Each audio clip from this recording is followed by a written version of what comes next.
పంచాయతీ ఎన్నికలకు పైసల భయం, సర్పంచ్గా పోటీ చేసేందుకు వెనుకంజ చేస్తున్నారట. నేనైతే అనుకుంటలేనయ్యా.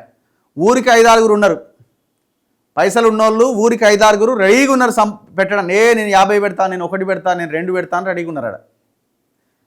లేకపోవడం ఏముంటుందడా? కాకపోతే ఎవరన్నా జెన్యూన్గా ఆ గ్రామం కోసం పనిచేయాలా, అరే ఇట్లా ఉన్నది మా గ్రామం, దీన్ని అభివృద్ధి చేయాలా అనే ఒక ఆలోచన ఉన్న వాళ్ళు మాత్రం భయపడుతున్నారు, ఎందుకంటే పైసలు లేవు కాబట్టి. కానీ ప్రజలు కూడా ఆలోచించాలా, ఈ పైసల ఎన్నిక కాకుండా చూసుకోవాల్సిన బాధ్యత మన మీదే ఉన్నది. వాడిచ్చే కోటర్కి 2000కి అమ్ముడు, వాడు మ్యాక్సిమం ఒక 2000 రూపాయల నోటు నీ చేతిలో పెడతాడు. ఓ 400-500 రూపాయల నోట్లు నీ చేతిలో పెట్టవచ్చు. ఆలోచించుకో, ఆ 400-500 రూపాయల నోట్లే నీ 5 ఏళ్ళు నువ్వు అమ్ముడు పోయినవని ఆలోచించుకో. ఒకవేళ మనకు ఆలోచన లేదనుకో, మనల్ని మనం చంపుకున్నట్టే, మన పిల్లల్ని కూడా మనం చంపినట్టే. సో ఈ సర్పంచులుగా పోటీ చేసేందుకు వెనకం చేస్తున్నారట. లక్షలు పెట్టి గెలిచి చివరకు అప్పుల పాలైన సర్పంచులు, భార్య మెడలోని పుస్తెలమ్మి మరి అభివృద్ధి పనులు. గత 10 సంవత్సరాల్లో బిల్లులు రాక పలువురు సూసైడ్. ఇటు ఫండ్స్ లేక అటు పవర్స్ లేని దయనీయమైన పరిస్థితి. ఎన్నికలకు సర్కార్ రెడీ అవుతున్న పల్లెల్లో కనిపించని జోష్.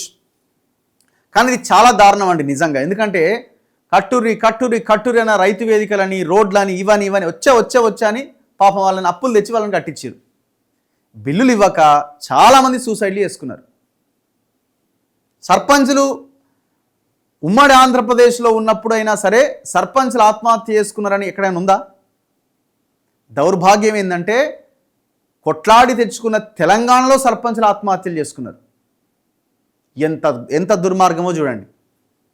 పంచాయతీ అధికారాలకు కత్తెర.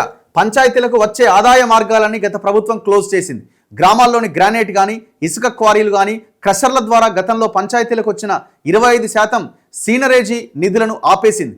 రిజిస్ట్రేషన్ల శాఖ నుంచి పంచాయతీలకు వచ్చే ట్రాన్స్పోర్ట్ డ్యూటీని ఎత్తేస్తూ జీవో జారీ చేసింది. ఇక పంచాయతీలకు మాత్రమే దక్కాల్సిన ఉపాధి హామీ నిధులను దారి మళ్లించింది. దీనికి తోడు గ్రామాల్లో చెత్త ఎత్తడానికి, మొక్కలకు నీళ్లు పోయడానికి 5 లక్షలు పెట్టి కొత్త ట్రాక్టర్, 1,88,000 పెట్టి ట్రాక్టర్ ట్రాలీ, 1,83,000 పెట్టి ట్యాంకర్ను నాటి సర్పంచుల చేత అప్పటి ప్రభుత్వం కొరిపించింది. వాటి నిర్వహణకు సైతం సర్పంచులు అష్టకష్టాలు పడ్డారు. సిరిసిల్ల లాంటి ఏరియాలను అయితే ఒక మహిళా సర్పంచు ఆ ట్రాక్టర్ని వేలానికే పెట్టింది ఏకంగా. మరి ఏం చేయాలి? 4,182 కోట్లు దారి మళ్లింపు. గత ప్రభుత్వం 10 సంవత్సరాల్లో స్థానిక సంస్థలకు 10,170 కోట్ల స్టేట్ ఫైనాన్స్ కమిషన్ నిధులను కేటాయించింది.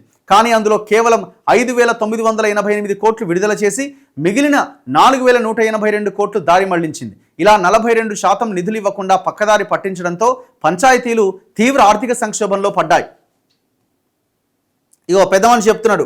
మందడపు అశోక్ కుమార్, మాజీ సర్పంచ్, అడవిమల్లెల గ్రామం, పెనుబల్లి మండలం, ఖమ్మం జిల్లా. ఏమంటున్నాయన?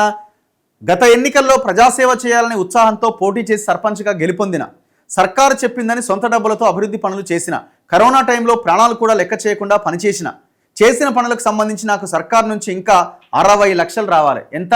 60 lakhs. చాలామంది సర్పంచులు ఆస్తులమ్మి భార్య పుస్తెలు తాకట్టు పెట్టి మరీ పనులు చేశారు. బిల్లులు రాక కొందరు సూసైడ్ చేసుకున్నారు. మళ్ళా ఎన్నికలంటేనే వణుకుబుడుతున్నది. ప్రచారానికి కూడా మా దగ్గర పైసలు లేవు. మేమే కాదు, ఎవరూ కూడా పోటీకి ఇంట్రెస్ట్ చూపట్లేదు. కానీ ఇక్కడ నా పాయింట్ ఏంటంటే, పాపం ఆ మాజీ సర్పంచులు పోటీ చేయడానికి ఇబ్బంది పడుతుండొచ్చేమో, కానీ కొన్ని చోట్ల వాళ్ళు కూడా గట్టిగానే ఉన్నారు. బాగా సంపాదించుకున్న వాళ్ళు, ఈ ఇన్ఫ్లుయెన్స్తో రియల్ ఎస్టేట్ వ్యాపారం చేసి ఆ లెక్క వేరుంటుంది. మళ్ళీ ఓన్లీ గ్రామంలోనే ఉండి, గ్రామమే ఇదిగా ఉండి చేసుకున్న వాళ్ళకి ఇబ్బంది.